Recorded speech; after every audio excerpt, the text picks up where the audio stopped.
the remainder of half an hour to answer questions. So we have, you met Runa at the beginning of the semester. He came and talked about Vixel. You remember Runa? And Richard came and talked about AR and some of his projects. So Richard is formally our external and will grade the progress reports rather. No, project reports.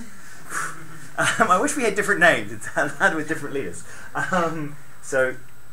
Richard will mark the projects this year, and the process reports are graded in Trondheim by the other village leaders, and it looks like they want me to go up there on the 15th of May and have a big group get together and kumbaya about the process. So yay! So today we have the presentations from the on-site groups, including collaboration group. We'll start with group 1, seeing that makes sense. And if you want to review, I sent out a link on Blackboard. That link goes to a Google form where you can give feedback to these guys. It's not compulsory to do that, but some of the students are interested in getting some feedback about their presentation. So that's a way of giving them feedback. Okay, and so without further ado, I think we're all set up with the stream, and everything is running and everything is ready to go. I think the stream seems to be in green, so I'll hand it over to Ambulance Driving Simulation VR group, and go. Okay. Good morning everyone. We are group 1 for X% team for games in VR and AR, and we are a group of 6 people, 4 people from Applied Computer Science and 2 from Interaction Design. We have Henrik, Benjamin, mine, Mej, Vegar, and me, Mahesh. And during the course, we chose to work on VR, and we made a prototype for driving simulation of ambulance. That will help for communication between the driver and the healthcare personnel in the back of the ambulance. It's not about the driving, more of the simulation, how they communicate and how they operate during their drive. And to begin with the course, we had lots of options with the VR and AR, but we decided to go with the VR as it was more interesting to us. And initially we categorized the list of projects so that we don't duplicate the project and get just entangled with the project ideas. Then we use dot voting to reduce the project ideas, and we narrowed down to 2, which were bike simulation and car driving initially. And we are planning to do with 360 video, because with 360 video we have like a more natural environment and more feeling of like you're driving in a real environment. So then the problem with 360 video was that it was hard to get the 360 equipment, and it was hard to get contact with the people who would provide us with 360 video. So we had to drop that idea and go with the Unreal Engine. And why Unreal Engine? Because we had Benjamin who already worked on Unreal Engine, so we chose to go with Unreal Engine for VR environment. And for those bike and driving simulation, Simon actually contacted Birkabana in Lillehammer and NTNU ambulance lab in NTNU Gjøvik, that's in Usability. Yeah. But we were able to get contact with the ambulance lab, but we didn't get to meet Birkabana people, and we were already late to start the project, so we started working on ambulance simulator. So a bit about today's solution. There is an ambulance placed on a hydraulic rig, which was originally made for a U-boat simulator for Viten Center here in Gjøvik. They couldn't use it, so they repurposed it for the ambulance simulator. The entire system is running on a computer using Windows XP, and the computer is like 10 plus years old, and it's already had a few crashes, so they're kind of scared that this entire solution will go down eventually. So it's kind of our project also to improve on, or like transfer it. The current software has 3 modes, where one of the modes is running a pre-recorded simulation, like every movement of the ambulance is recorded and they're just following a set track. They also have a mode for recording these tracks, and the last one which we are focused on is driving the car by using a steering wheel. It uses this or in conjunction with a racing game called V8 Supercars. They're running the simulation so that they see like the racing game, which I will show a picture of afterwards. It uses the same controls as the hydraulics, so it kind of maps or mirrors the actions that happens in game with the ambulance simulator as well. The focus, as Mahesh said, is on communication, where the guys in front have to communicate what they see to the back, because sometimes they have to stop the ambulance, for example, if they have to perform CPR, or if they're going to set the syringe. They kind of have to say if a sharp turn is coming up, so they don't just damage the patient further. The driving experience is by using a G27 racing wheel and pedals, so it's not in like completely the real thing, but it's the closest they could get. That's what we're working with.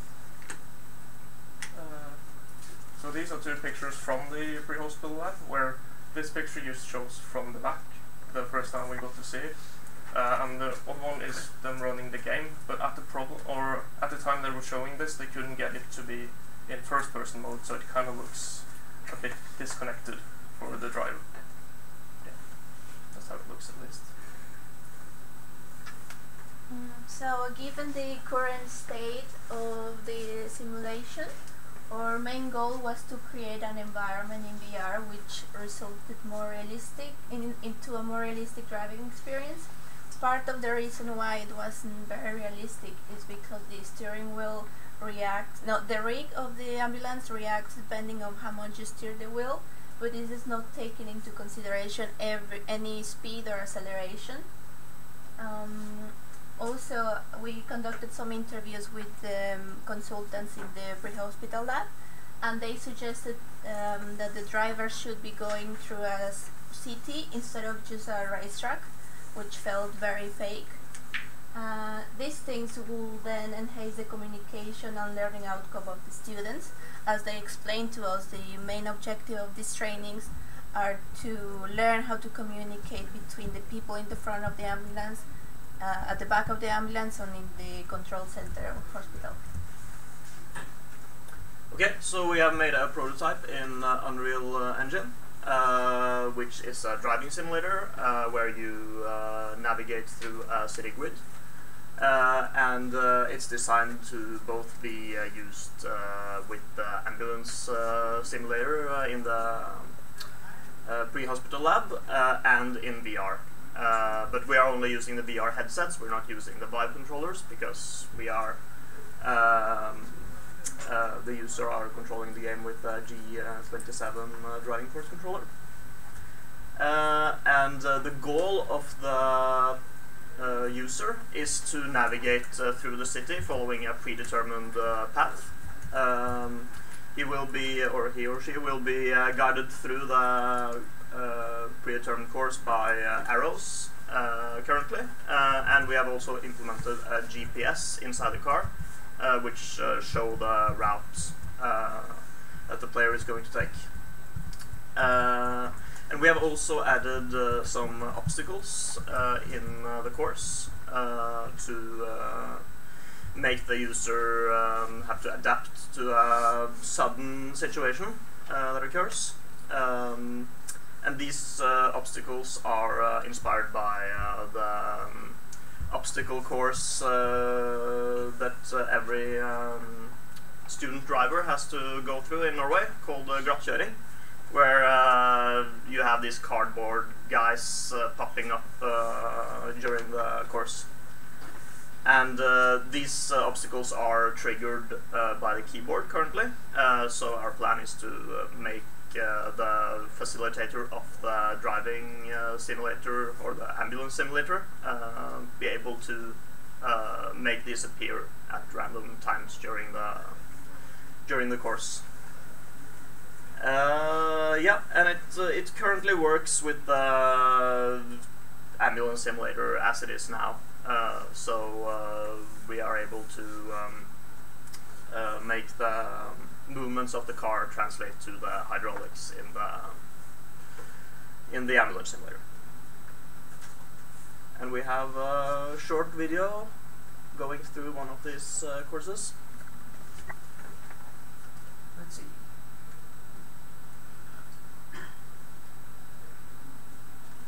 Just gonna build up suspense for a while. Okay. Yeah.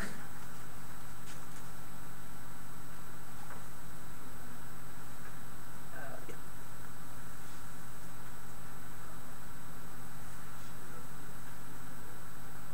It's a little bright here, but you could see the guy pop up there.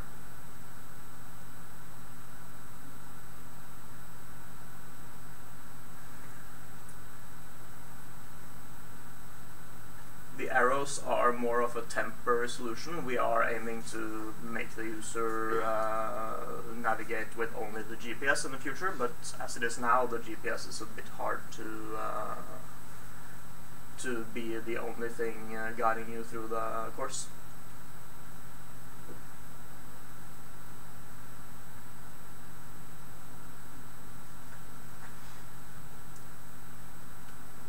Yeah, and then you go over here at the end.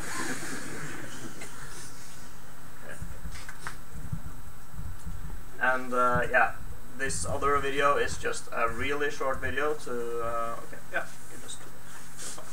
Okay, now we can turn a little bit to the right. Oh, there's sound as well. Yeah. That's good. Keep on turning down. You can try to brake. Yeah, we should just run into a demo course to see that all the interactions were happening, like the movements. And we didn't get the projector to work, or we didn't use the HTC Vive headset, so the driver couldn't see what he actually was doing, so we were telling him to turn on. Okay, so we did usability testing of the early prototype. What you just saw was kind of the one that we have fixed after this testing. We conducted it with some peer students here from Max and Mix.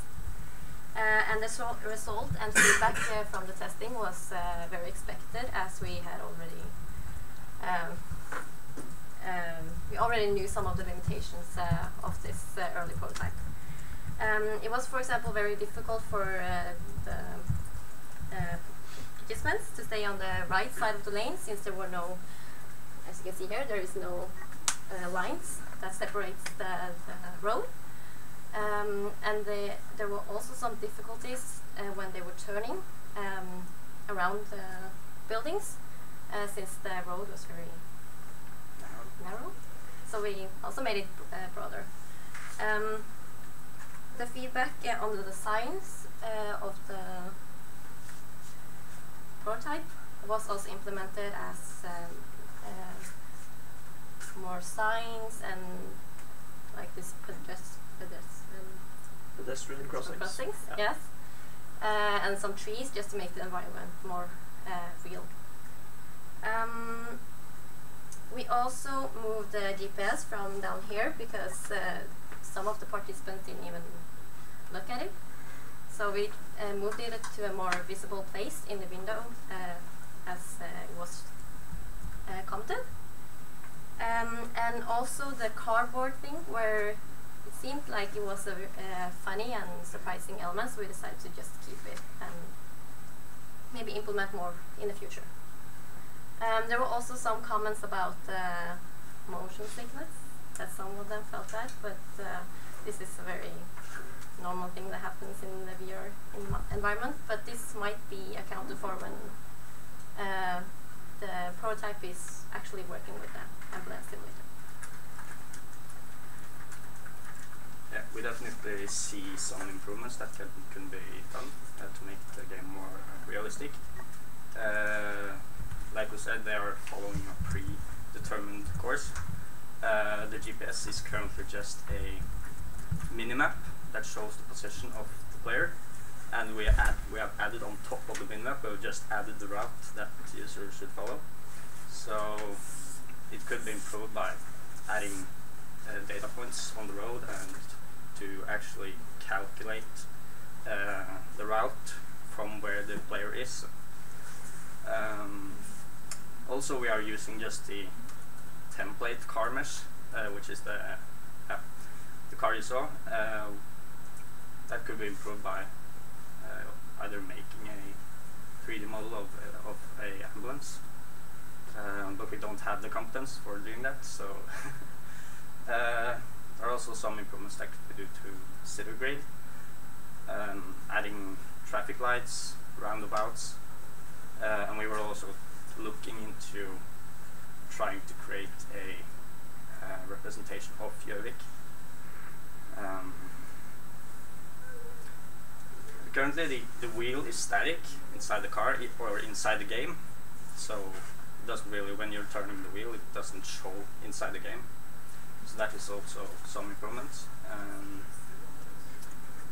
Another thing that can make the game more realistic is by adding sound to represent the city environment, and also the sirens, which is kind of important to represent because the driver are supposed to talk and communicate with the personnel back. It's a challenge with a lot of sound, so it would make sense to add sounds inside the game. Movement of the car. Yeah, like we said, there's not taken into account any speed or acceleration or anything, so this is what some of us are going to work on in the integration project, to actually transfer the data from Unreal into Abio, which is running the simulator, and make the movement of the ambulance more realistic.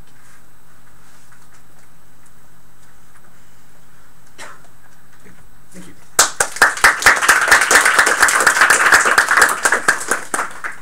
If you want people to clap, you say the word thank you, and then people clap. Okay. Yeah. Just So putting not it. to just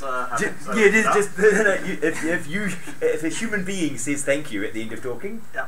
people will be triggered to clap. In fact, I practiced this in some lectures. Like when I was in New Zealand, I had 3 lectures in a day, the same lecture, and so I would test this. In one of them, I'd say thank you at the end to see if I could get a clap. And yeah, if you say thank you at the end of a presentation, people will clap you just because you're supposed to. So, questions?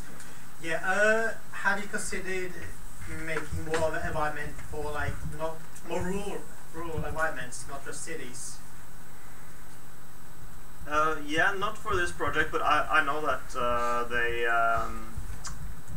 in the current solution that they have there in the game, they have like a more rural track, and they are they really that's the one they like best to use, because that's best to replicate the environment that the ambulances are driving in Gjøvik.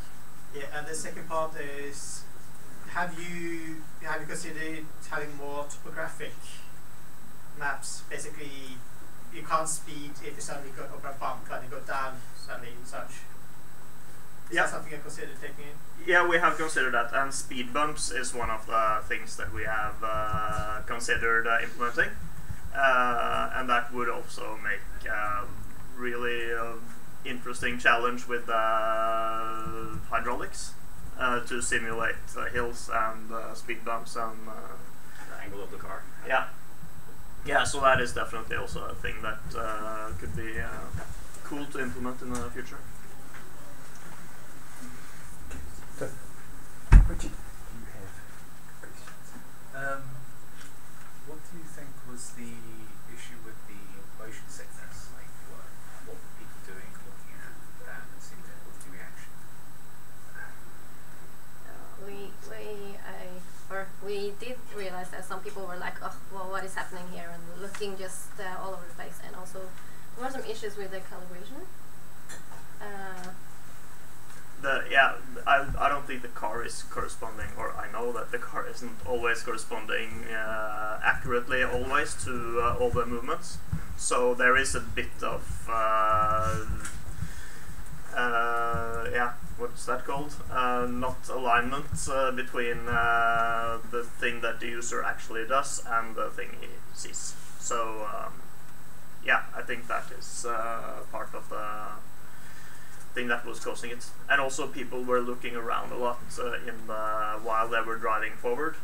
Yeah, I experienced some of this motion sickness myself, and it was almost like being car sick. So yeah, I think Yeah. So we made a VR bike which did this as well, and with the same reaction of people with motion sickness because of the movement.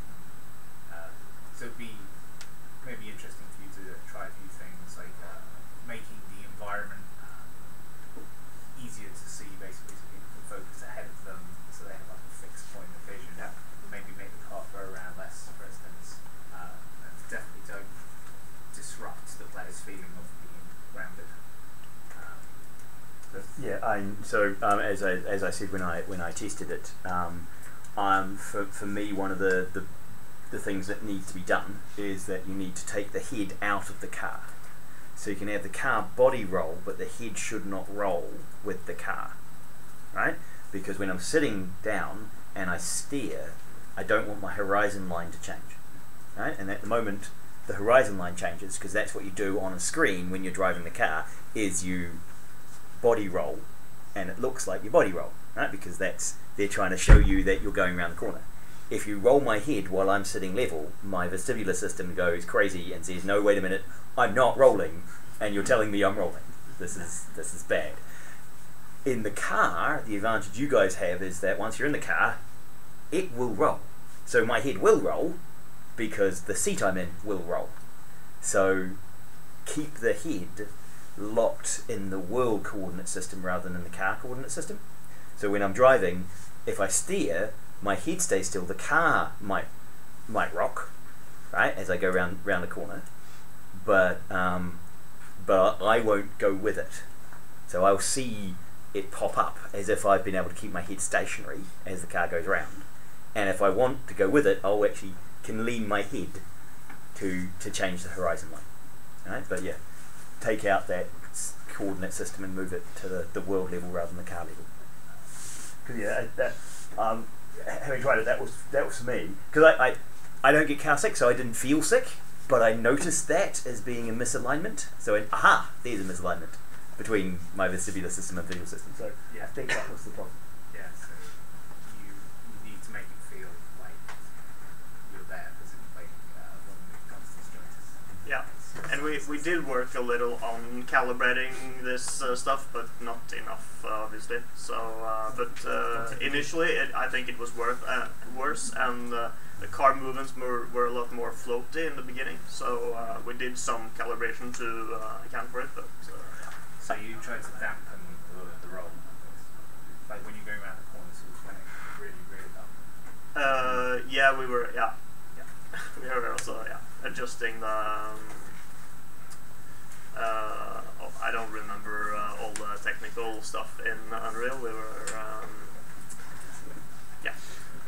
Bruno, you're actually going over there in a week to meet with these people. Yeah. We have actually been contacted by the Sykehuset Innlandet about creating a simulator for an ambulance, but focusing on the stuff happening in the back. Yeah. It would be cool to make these two things communicate in some way. In VR. Yeah. Yeah. So if he's going up to the hospital thing to go and see their simulator and potentially create a VR in the back of the ambulance, so you could have VR in the back of the ambulance and VR in the front of the ambulance. Yeah. So you guys should talk. Is that in Unity or Well, we haven't decided on that yet, but most likely Unity, unless there's a good reason to choose Unreal. But I think it's easy to get those two to communicate. Yeah, you could just send it even over the web, just a command to make that car shake at the right times. Yeah. Yeah. I was just wondering, maybe you mentioned it already, but did you talk to anyone at the pre-hospital services about what the requirements was? Did you get any feedback on this from them? Yeah, we have been in constant contact with what's he called, the senior consultant at the pre-hospital lab, or at least the ambulance simulator. And yeah, he's really positive. Just that something is being done there because it's been stationary for so long, and no one has really tried to develop anything new for it since it was first installed. So Well, that so Jason and I put in V8 supercars, and that's because we're from New Zealand, and so the V8s are a racing game that Jason had, and so he put it on there because that's why it's V8 rather than F1, because if it was like Europeans, it would be F1, obviously, because you guys don't use V8 supercars. That's an Australian thing. So Australia and New Zealand. So yeah, no, we did that about 7 years ago, and it hasn't changed since. So that XP system's getting pretty old. yeah. Yeah. So Yeah, no, yeah, and just if someone were to find a way to replace all the old computers with new computers, because they have actually tried to replace the computers in there, and then everything stopped working, or at least didn't work as they intended it to. So yeah. it's quite fragile. Yeah, no, he's seen the game. We weren't able to make it run at the projector in front of the car or in VR inside the car, but he's very positive. Also, the requirements or what we have designed is actually based on what he wanted. Yeah. So The client driven. Okay. Are there any other questions from the class? Yes. Yeah. What would be the advantage of having VR instead of the projector? What do you think you can do in VR that you cannot do with a projector? Could make it more immersive. So we have talked about this because it's already pretty immersive since you're inside a real ambulance. And you kind of take that away when you instead are inside just a virtual representation of the interior of an ambulance. But you get a much more feeling of being in this city that we have designed, rather than just watching it on the projector. So yeah, I feel like it's helping to make the simulation a bit more immersive. There is also one potential future, because I was going to ask about potential futures. So you're going to do you're finishing off the integration project, and with the Connection Lab view. Are any of you interested in taking this forward next year or in any future projects? You don't have to be. It's not a requirement. Yeah, I think it would be interesting, exciting to continue working on it, but because one of the approaches that you could take in this space is, because you've lost controllers but you do have a steering wheel, you can use the Leap Motion attached to the front of the Vive, so you can have the hands, so you can actually have your own hands and recognize your own hands in front of your face. And so that in a bunch of the VR stuff that's just being shown off at the moment, they are calibrating rooms to physical spaces. And mixed VR. Yeah, well, yeah, kind of mixed, but still completely in VR, but you make sure there is a physical space. So what you do is you align the headset with the actual model of the car that they're actually using, and you put the buttons in the same places, so I can reach out and switch buttons and do things, and they are physically there as actual buttons. And apparently that engages people even more when they can physically touch the things they can see in virtually, and they can see their hands moving and doing those things. So yeah, there are some very interesting things. So that becomes very specialist, right? Because you're doing it for that individual car in that situation in that place. So there are some interesting challenges there. Okay. There are no further questions. Thank you very much. Your time is up. And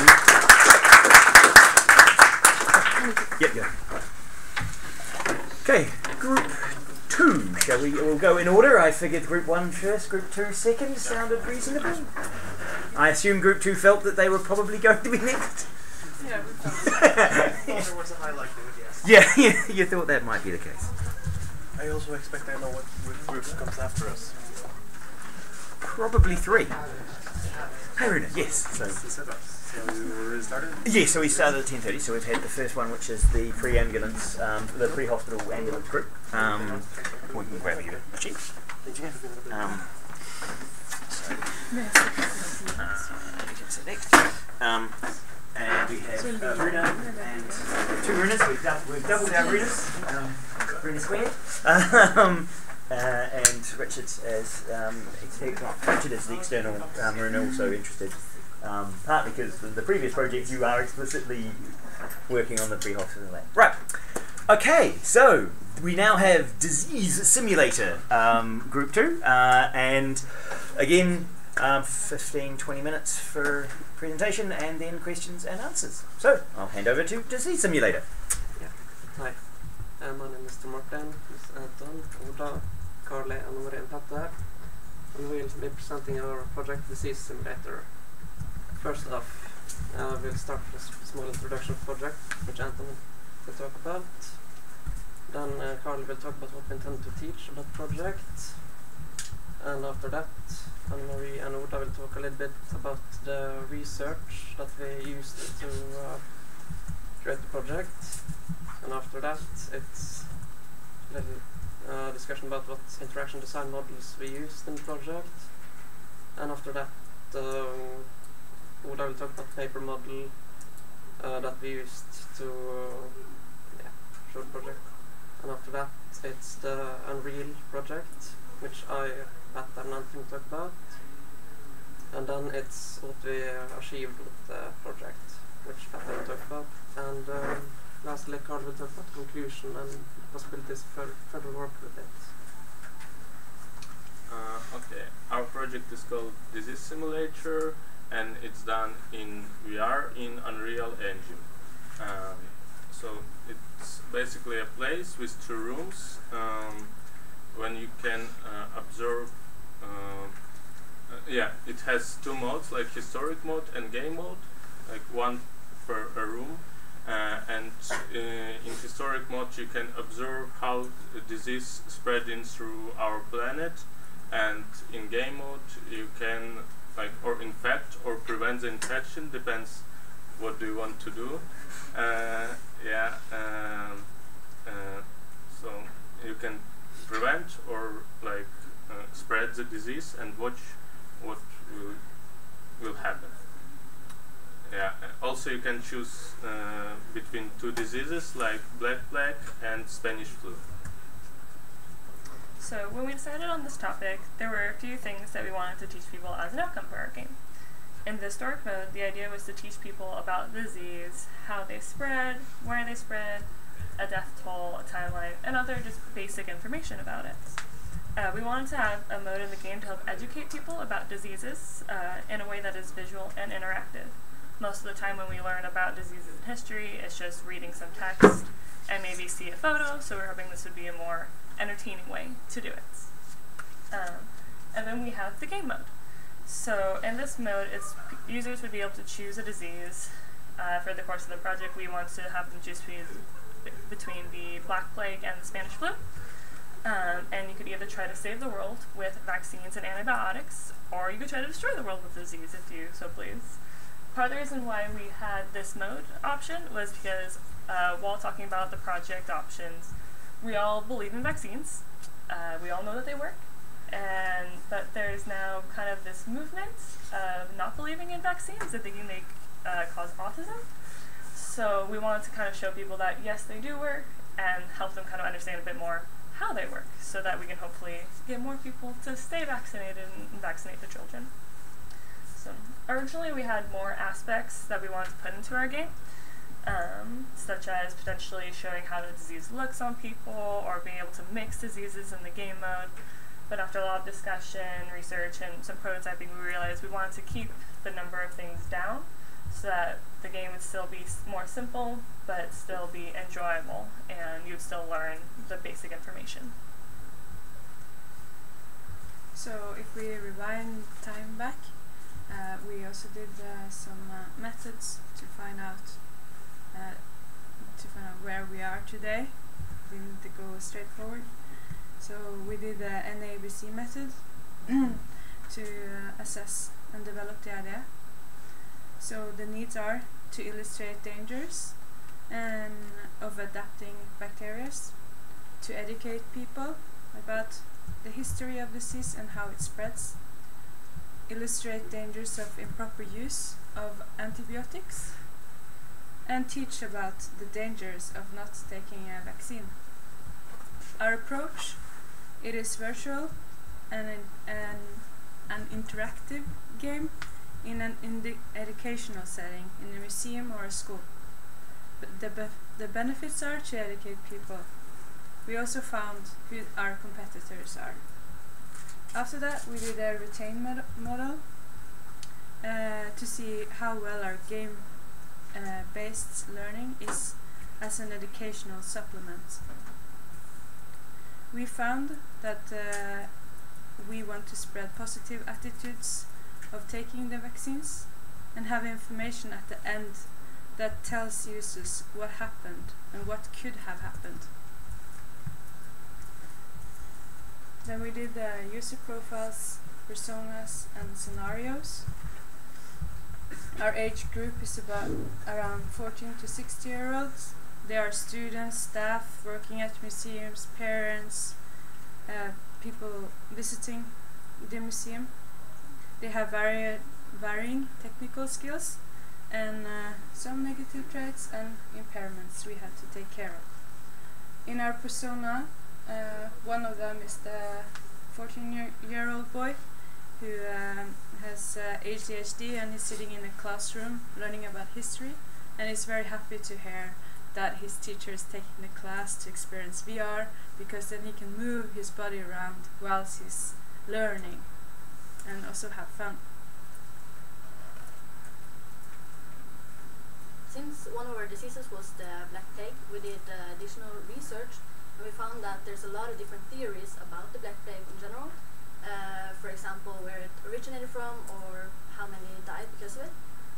Because of that, we met with a historian, an expert, or a history professor at NTNU Trondheim. He told us a little bit about the established theories which he still believed in, and he also pointed out that there's a lot of information that is not proven, or theories out there that we should stay away from. And also because we wanted to make an educational game, it was important for us to have the right information, but also because we didn't want to use much text in VR, we also needed the things that was most important for our users to learn with our game. And then I went to a company called Agents and met a man called Håvard Christensen who is working at this IT company, where I presented our idea and I got a lot of feedback on it, because we don't have much experience in VR. He was very good to meet him. And initially we wanted to solve a lot in VR, but he said just think about scenario when all the students come to a museum to experience the VR game. One person is in VR, everyone else, they are in a lineup. So he said that it should be a part of a larger exhibition, and the VR could just be a part of it. also it will solve the fact that we had so much text inside of VR. And he also said that it will take us a long time to script a robot telling us where to move. So he said it would be much less time consuming to just have an actual facilitator standing there asking questions like, if you do it once more, how would you do it? And I wonder what happens if you do go that way or this way. He also noticed we had a lot of text, which isn't readable for everyone. Using VR now glasses inside of VR, and even if you have any vision impairment, it's really hard to read text. So he said that our navigation menu, this is our initial navigation menu, where we use much more buttons to get places. He said, well, what if these are rooms, the modes are rooms, you actually walk into different rooms, and that we think more as an interior designer, that items are self-explanatory, like, and you could explore them more, rather than using text to say what you're gonna do and use buttons.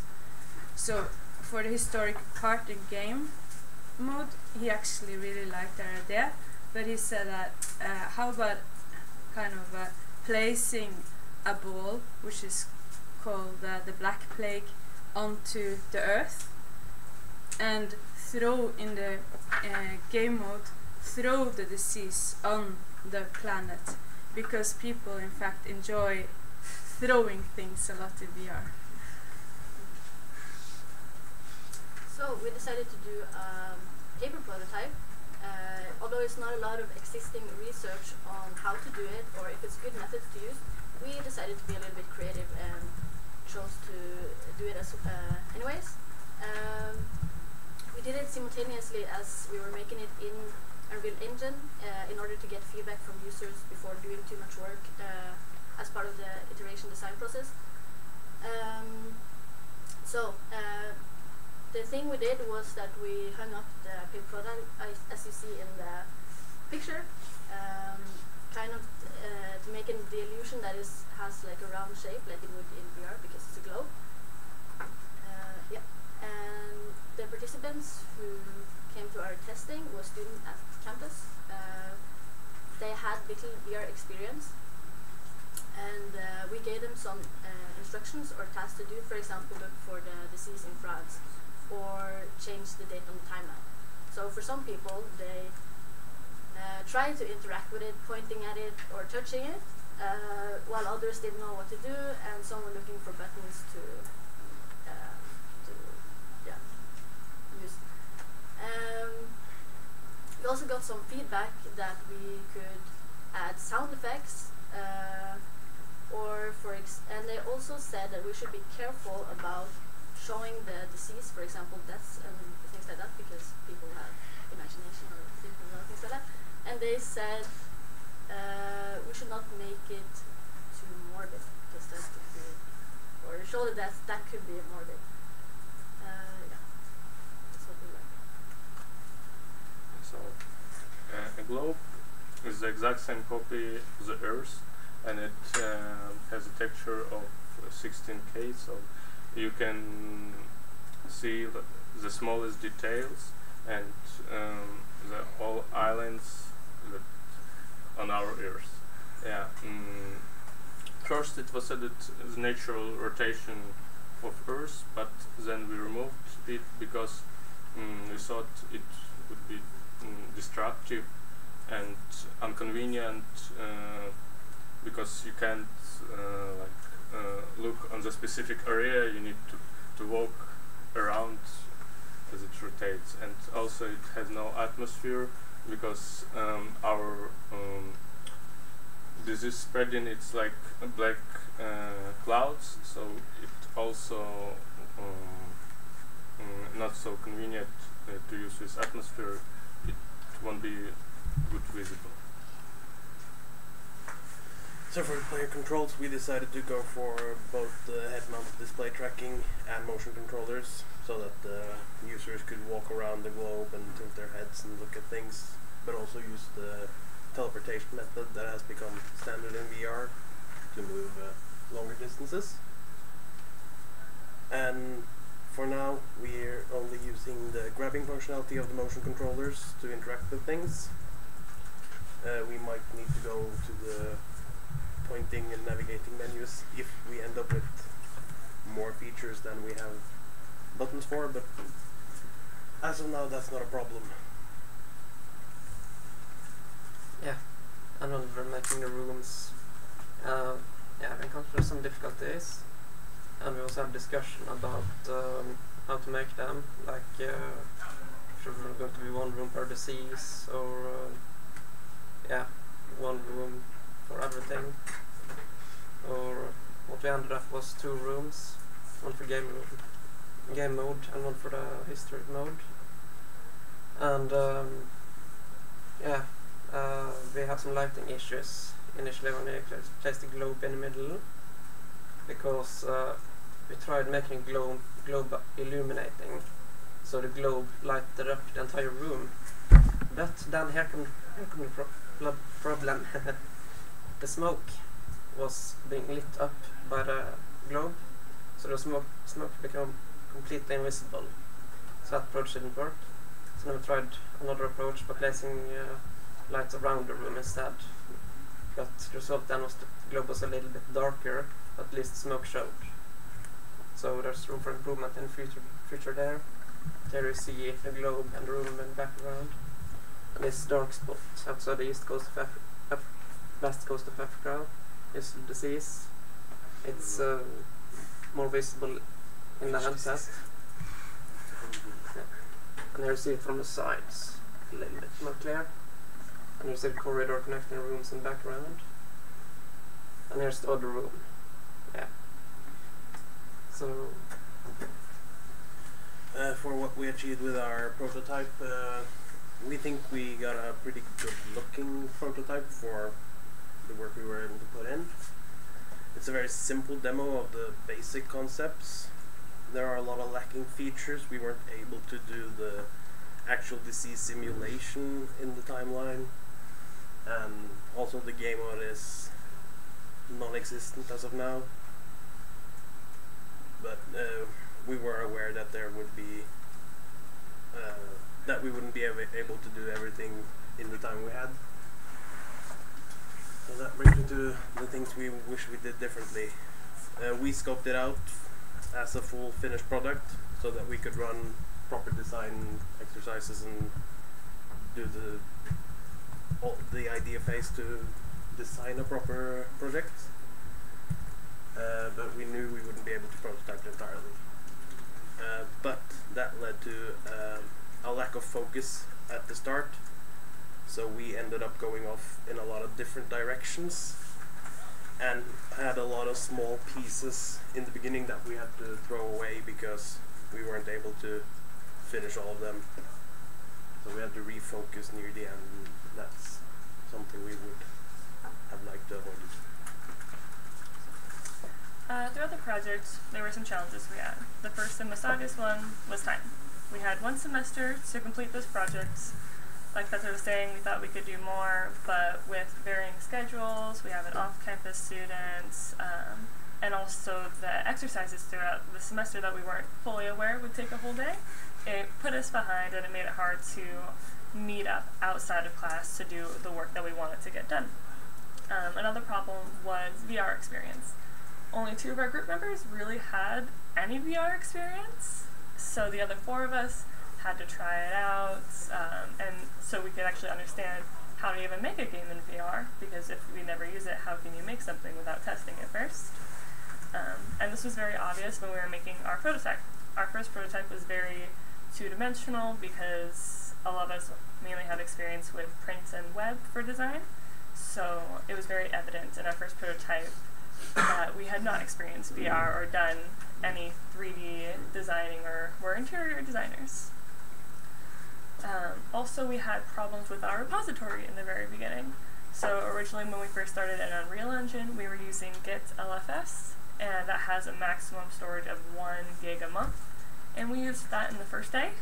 So we had to figure out, okay, how are we going to do this?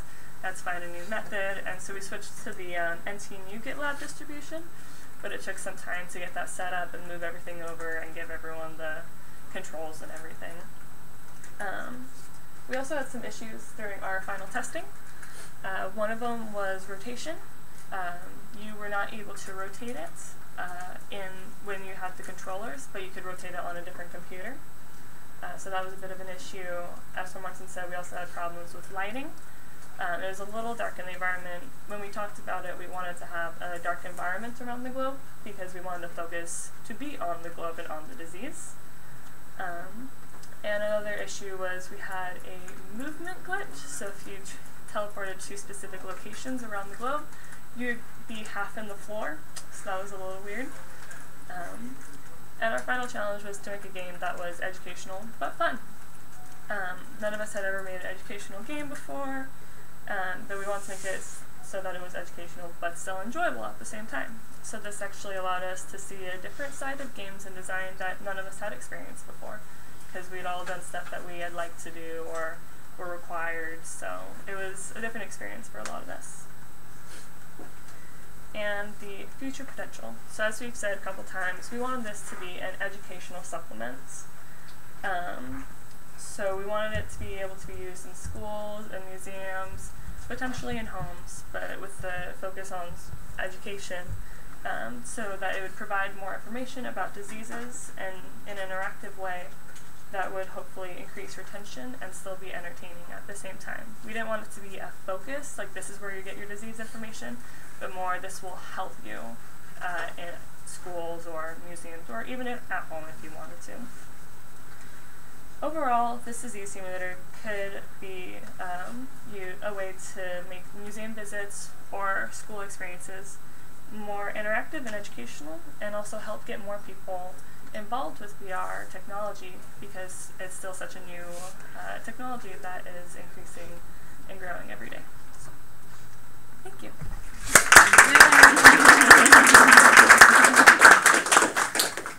Any questions?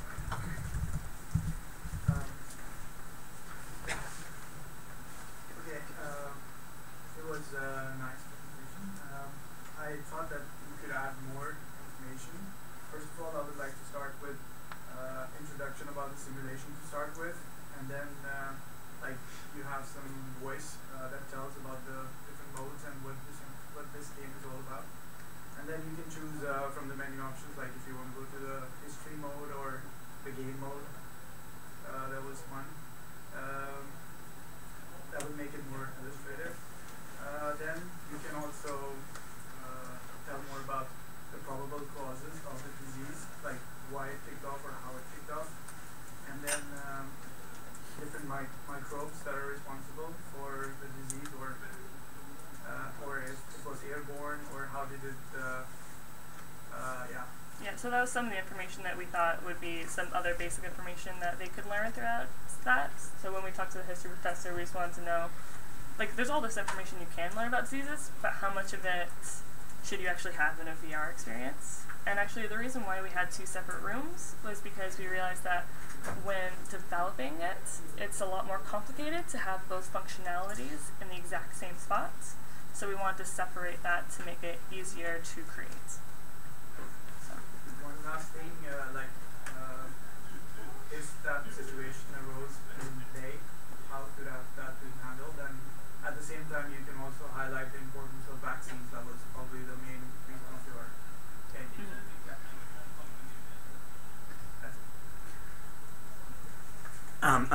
A follow-up around vaccines. So for the simulation,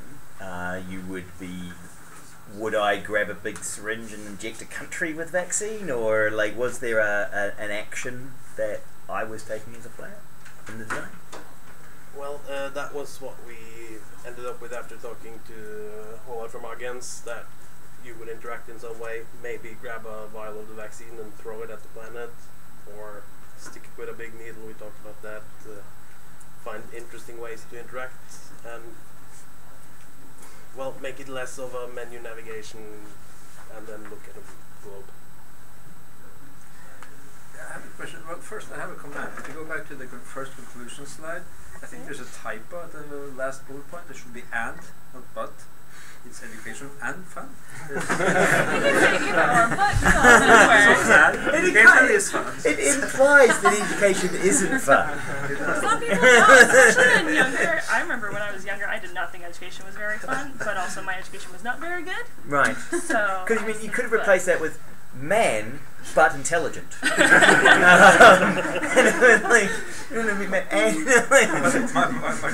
question is really so the feedback is that the VR should be just a part of the experience. There's more to it. And did you discuss where VR would add value? What would be the type of experience that would really add value? I mean, simulating and throwing. Okay, that's fun to throw diseases and vaccines. But what would really make the overall experience for the whole class, say, by having part of it in VR? The part of the reason why we want to do in VR is because there are three main ways that people learn. You're either a visual learner, auditory learner, or kinesthetic learner.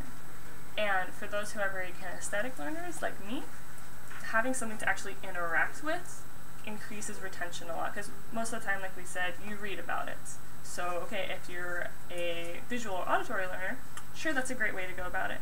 But like one of our personas has ADHD, so that can be really hard to stay focused. So having a VR simulator allows people who need that kind of movement and that kind of learning environment to learn better, because they're often left behind in schools, at least in my point of view. So which means that kind of kinesthetic interaction is important, not just looking at what's happening, but actually interacting with what's happening. Yes, because you're moving around, you're choosing a disease, you can walk around the globe, you could even move it or zoom in, so it's actually, you're the one controlling it.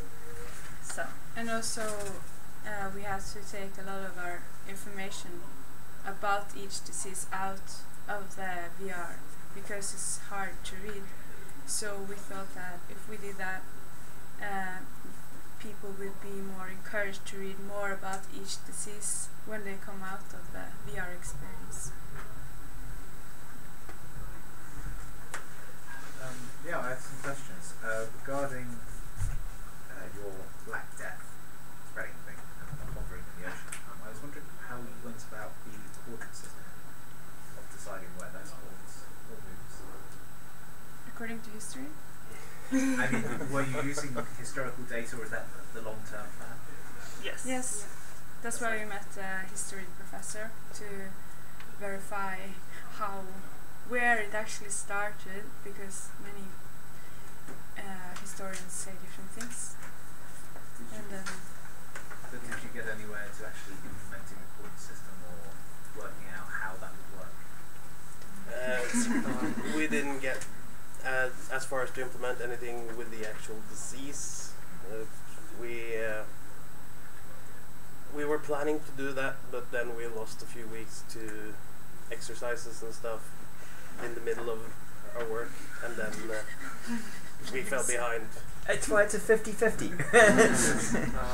But I think longitude and latitude would be the best approach, and how that relates to positions on the globe in Axmar's aft. Yeah, especially if you're using a sphere to represent the Earth. So the Earth's not a sphere, but it helps if your prototype is a sphere. Yeah. So yeah, you should have longitude, latitude, and altitude from a GPS coordinates. I'm imagining the historical data may have GPS locations. There's also GeoJSON, is something you should look into because it has polygons. So you could show the spread by rendering a polygon. Okay, that's interesting. Thank you. Yeah, I was going to ask about the game mechanics, like you asked. I was just wondering, seeing as it's educational, do you think about having include all the let's say other students in the game through other platforms, let's say a tablet or something? Then maybe the guy in the VR could plant the disease, and it could start spreading, and people can try and stop it from their tablets. Well, initially, We already when I had spoke something to like that. when I spoke to the man at Agence, he said that at least in the museum, he didn't recommend having more than one person because of space, and that it gets more complicated when you have several people. But using a tablet, I don't know all the technicals about that. We were thinking about doing some mixing, but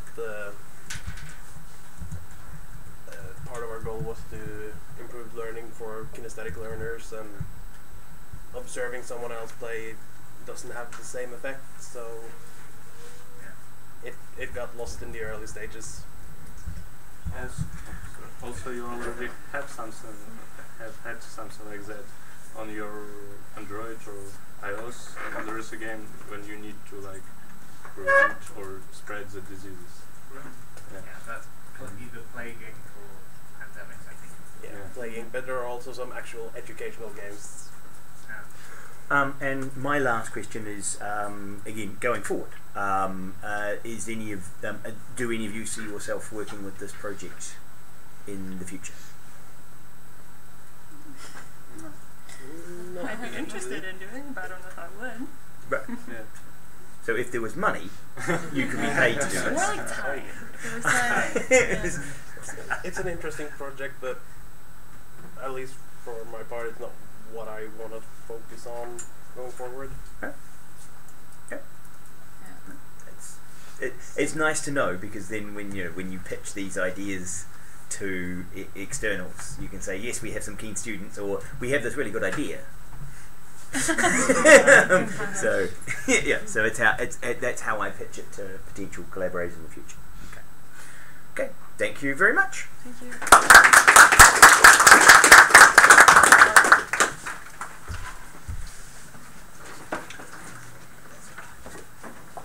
Just guess it's group 3. Group 3 is what was my intention. Cool. I'm trying to be predictable. What's so predictable?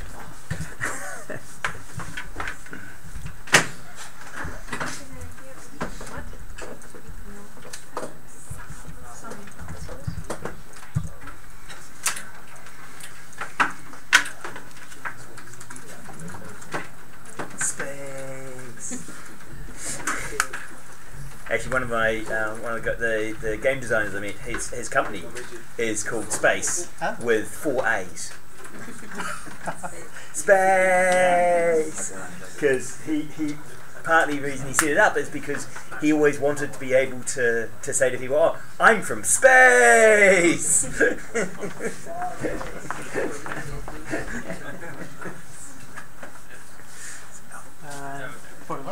To switch on this one. To switch to VGA, yes, you should be able to change it by source or by the little arrow with the box.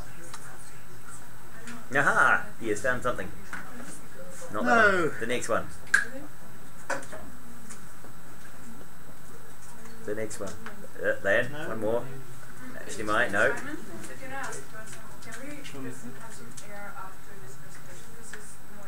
It does seem to be lacking ventilation for some reason. It's smart ventilation. It's smart ventilation. It's only been That's why they close the windows. right. Yes, because the the ventilation. The computer knows what you need for air, and apparently it's trying to kill you all. So yes, I think standing outside and yes, getting some air would be good. Okay. Yeah, no. Oh. Don't get in contact with the switch computer. Okay, I'll just come and have a look. Please look. So you were plugged in.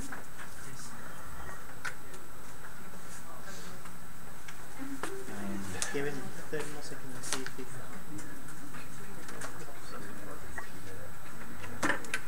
Oh. Oh, thanks.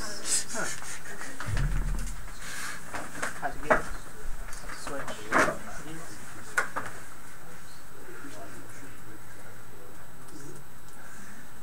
Oh yeah.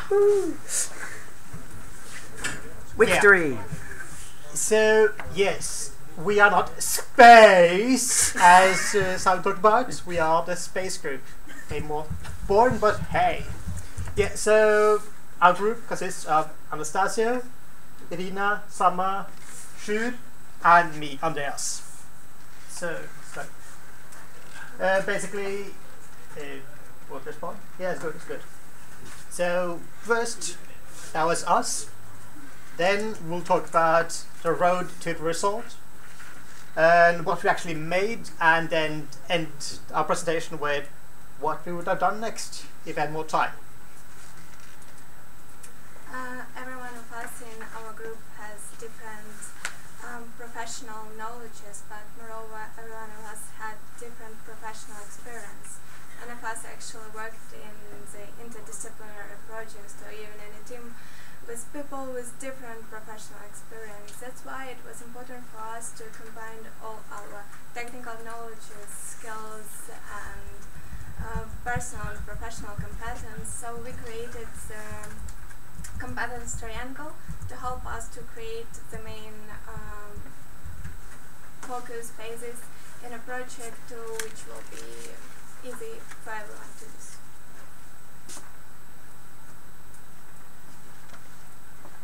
So I'm going to talk about this game storming method. It's the method that we generate the ideas. So game storming is the combination of game and brainstorming. So we use post-up. So it takes a total of 30 minutes to do this. Each of the members silently write down their ideas on sticky notes with 3 categories: people, location, and situations. And after that, we scan through each of them, and then we filter out those random ideas which are nonsense, and we select the best 3, and then we proceed to the next method, dot voting. So each of the member has the 5 votes to cast to support the ideas, and there's no limit for the votes, so we can vote 1 or more than 1 for one idea that we like. So the result we got here is students wants to go to the space in the classroom. This people, location, and situation.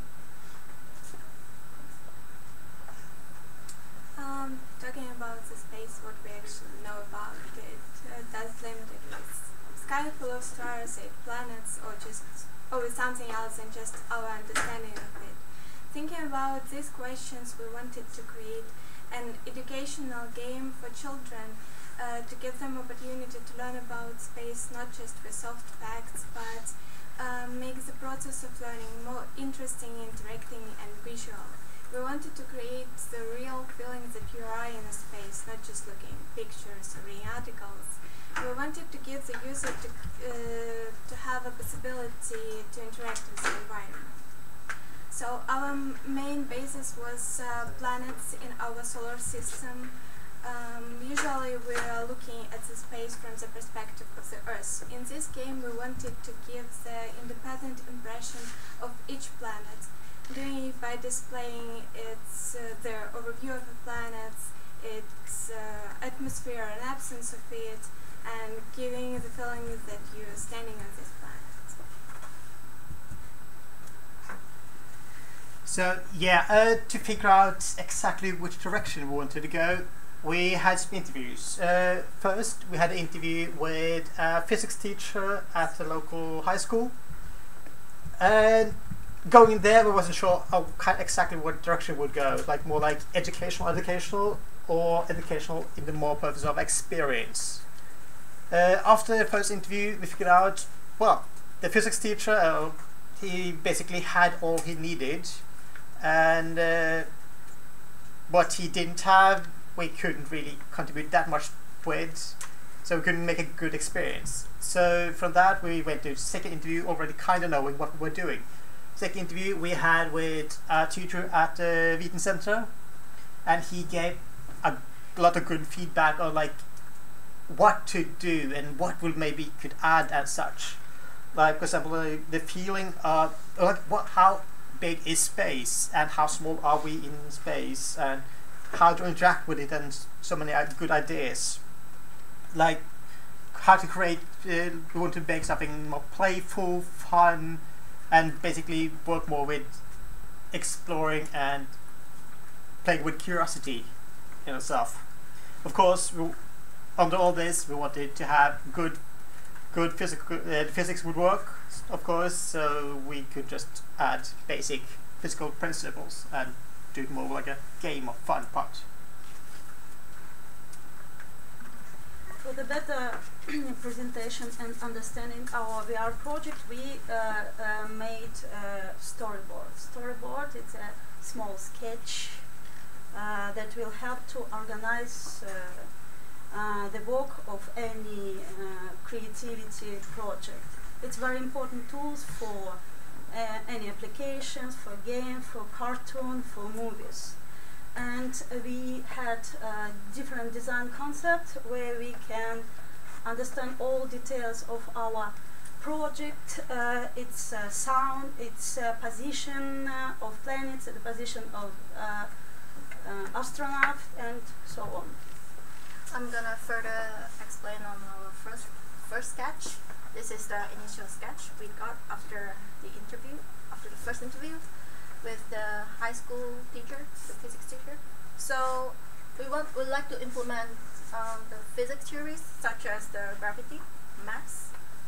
We even think of having an oxygen tank as to limit the time of the game, and also the virtual board to explain the information about the planets or the other elements in the planet, and also the virtual button on the edges, such as you can click on the menu, the home or back.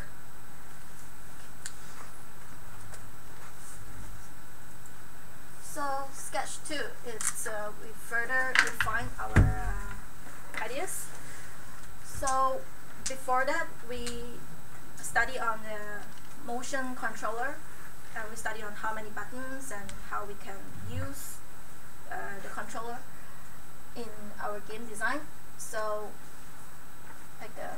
we study on the total number of buttons and assign the function for on the buttons for the controller. So for this time, we would like to have a rocket as a transport, and we would like to implement the sound effects, like the flying rocket sounds, and to make it more emerging and immersive.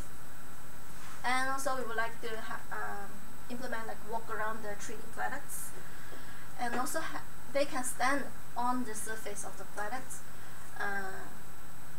to see in details what's inside the planets. And also we would like to have the dissection of the planets, like you cut the planets and look inside what's the core of the planets. And then our final idea, which is the one great idea we all wanted to create, looked like something like this. So you start on Earth. On Earth you have you can have small tutorials like how to use your controller, so you don't end up in space without knowing what to do. That's not fun.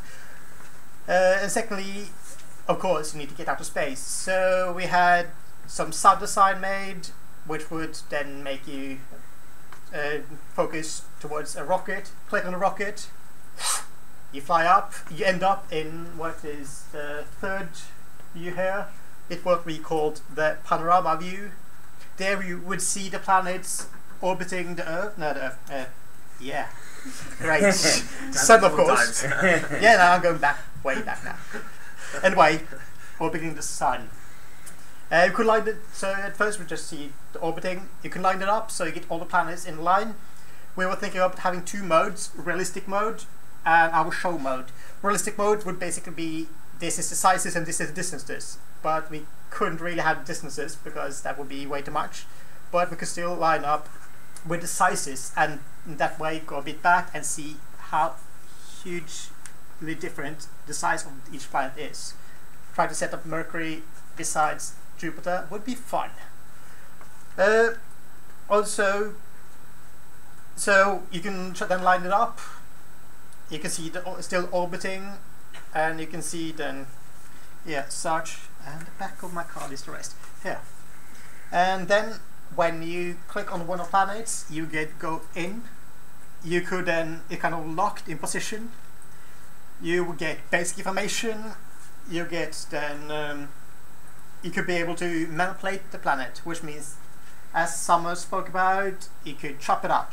You can see what's inside. You can spin it. You can walk around it, and you can resize it and such. And that could be also, resizing could be for the step before, the lineup. Basically, you can play fun with it. And this last stage will be all the way down on the planet, which you can do from the panoramic view and hold for a long time, so you go straight to that level, or you can then go down through the second level. So here you can move objects, you could collect items, and you can teleport around. And to have some more fun, you would like to add achievements.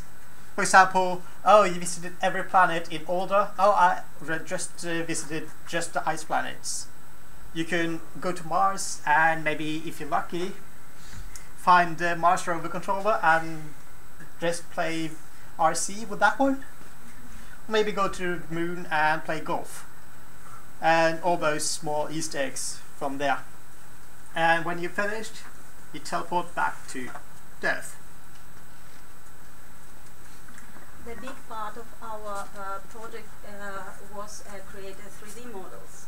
We wrote some letter to NASA, and NASA gave to us possibility to use some 3D models, but it was a little bit problem because it a lot of polygons and details, and we cannot spend time for clean it. And we used Blender, how main program for create 3D models. Of course, we use 3D Max. How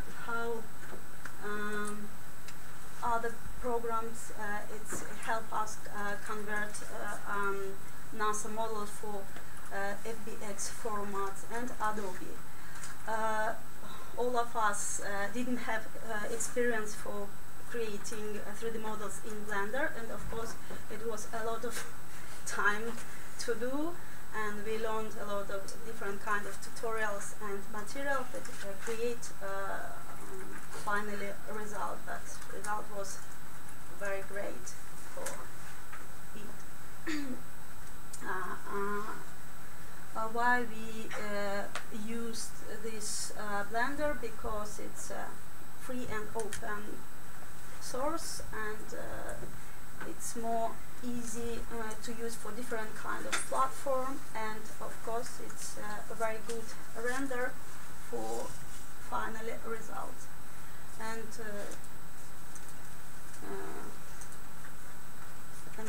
we create a lot about 12 models in Blender. So for the VR environment, so far there's not that much in the actual game, other than the basic movement and the possibility to teleport through a rocket to space. But there's no actual tasks or anything to do yet inside the game, and there's a lot of work in actually making things look realistic, and like on Earth, making grass, making ambient sounds and environmental sounds and stuff like that. So the VR part of the project we used was more to make sure that the models looked good in VR rather than actually focusing on the functionality, because the functionality we planned is very simple. So we were 3 designers and 1 programmer, so we focused more on the design part rather than the programming part. Yeah, so for future work we of course have to make a level for each of the planets, so you can actually walk on the surface. How the surface looks on each of the planets, I'm not sure how We have some models from NASA, for example, for the landing sites on the moon at least. We have to make the menuing and the tutorial on Earth. Menuing, yeah. And everything has to be user tested, of course.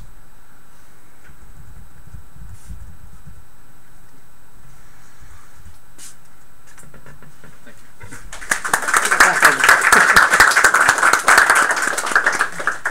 So that's the questions,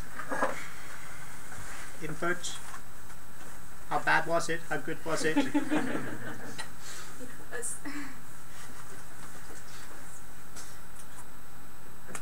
Okay, so in terms of focusing on making 3D models and making them realistic, so you have those in VR, yes?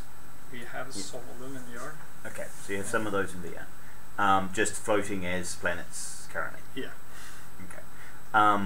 Have you made them the realistic sizes? No, not yet.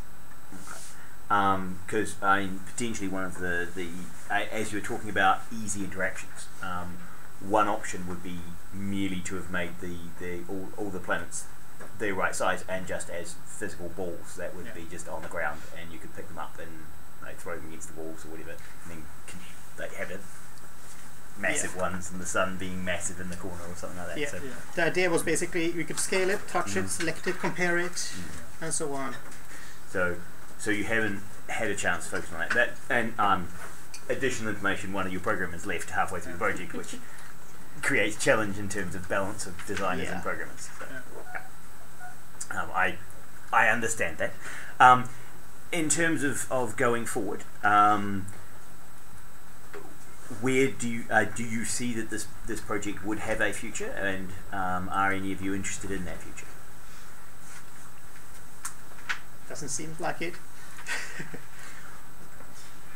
Of course, it's an interesting project, and if it lined up some way, I would kind of had fun working further on it. But as of right now, I don't see anything going further. Like, of course, our dream was to be able to implement this in, for example, Witten Center or stuff like that, because that was the kind of place we would like to make it for. And so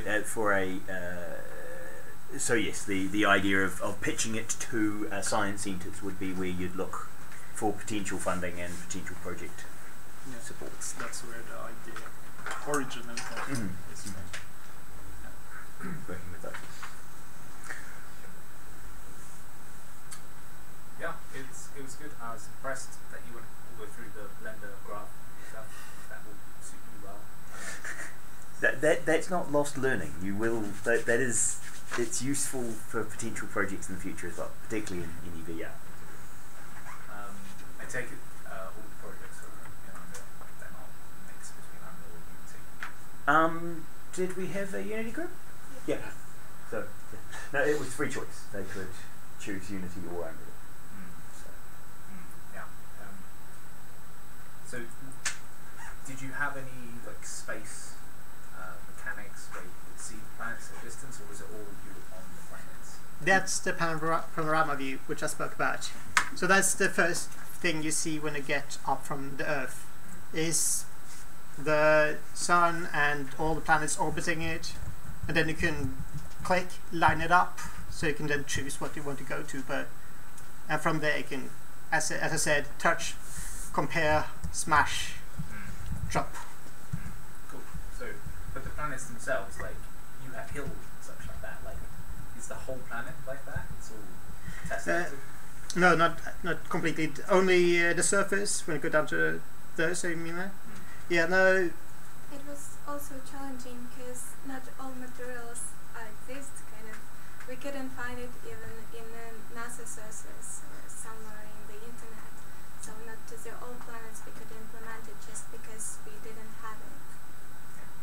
Yeah, and of course it's a lot of to do if we will chop some planets and use a realistic model. Yeah. So the NASA models that you had, were those hills? No, that was the planets. No. That was just spacecrafts and satellites. And we do have the scanned landing sites on one of the moon surface missions, and that has hills and everything. It's only Earth and Moon map, but it's not so good quality, and we find it in internet and use Photoshop to create mapping texture for this. Right. Did you have to UV map it as well? No, I use bump map and other things because it's more realistic, and creating it in Photoshop because it's not possible to find in internet. Well done, you're all technical artists now. It's another job prospect after designer. Yeah. Okay, thanks. Any other questions? No. Okay. Right. Thank you very much, and we'll have a breathing break for 10 minutes. Yeah, and the next group can set up, and we'll come back in 10. So for a breathing break.